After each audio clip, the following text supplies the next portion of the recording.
මහත්තයා. මේක ගිහිල්ලා සක්‍ර දෙවියන්ට දෙන්න. අපෝ මොනවද හැමදාම මේ සක්‍ර දෙවියන්ට ලියුම් දාන්නේ? මං දෙන්නම්කෝ.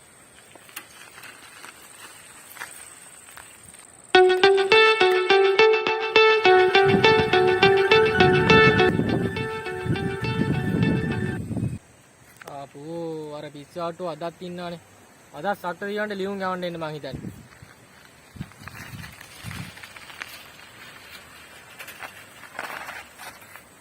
මොකද අද සක්‍ර දෙවියන්ටද?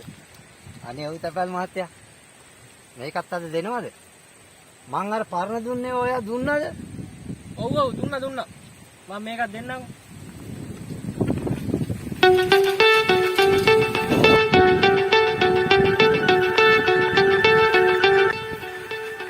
අපෝ මේ පිස්සගෙන් පුදුම වද යන්නේ තියෙන්නේ. හැමදාම සක්‍ර දෙවියන්ට කියලා ලියුම් දෙනවා. මොනවද දන්නේ මේ වගේ ලියලා තියෙන්නේ.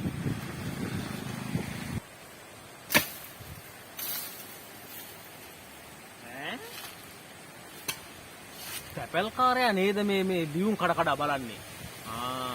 මේක මේ මිනිස්සු දෙන ලියුම් මගට ගිහින් ලියලියා බලනවා නේද? ඉතපන් පුතේ වැඩේ කරන්න ඔබ. මොනවද අහනවා කරන බලු වැඩ? මොනවද මිනිස්සු දෙන ලියුම් මගට ලියලියා බලන්නේ? කොහොම හොඳයිද? ඒවා රජ නිලධාරි නේද? නෑ අයියේ. ඔයාලා ගමේ අර ඉන්න අර පොඩ්ඩක් පිස්සු පොරක්. පොර හැමදාම මට ලියුම් දෙනවා මේ සක්‍ර දෙවියන්ට දෙන්න කියලා. මම මේ බැලුවේ මොකද්ද මේ ලියලා තියෙන්නේ කියලා. බලන්නකෝ මොනවද ලියලා තියෙන්නේ කියලා. ඕම් බලන්නකෝ. මට උඩු. සක්‍ර දෙවිඳු වෙත. සක්‍ර දෙවිඳුනි. මට සල්ලි කීයක් හරි එවනු මැනවි. ඔය කය පොඩ්ඩක් මොලේ යවුල්. ඒක තමයි නේද?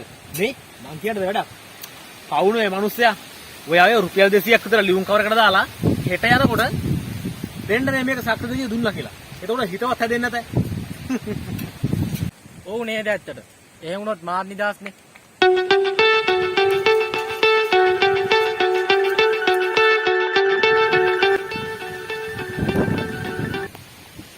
උන්නේ.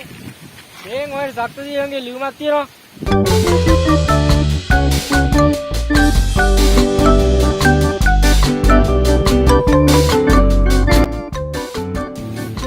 මට චූට්ටක් ඉන්නේ.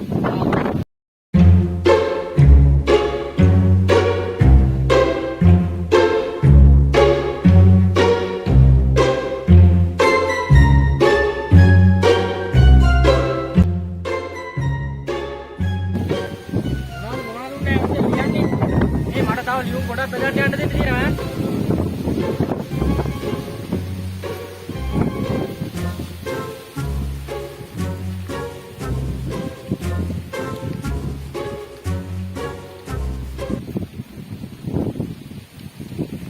කෝ මහත්තයා මේක සක්‍ර දෙවියන්ට දෙන්න. දෙන්නම් ඉතින්.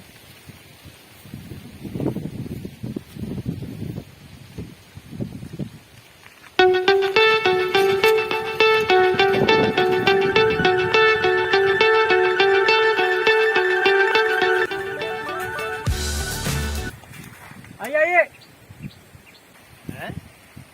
තැපැල් මහත්තයා නේද මේ අඬ ගන්නේ. පොඩින්ද? ඇයි තැපැල් මහත්තයා?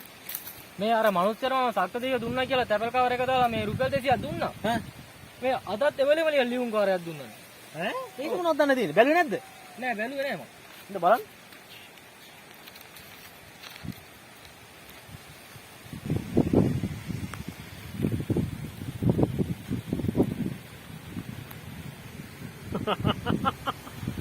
ඒ මොකද ඔය ඉනාවෙන්නේ?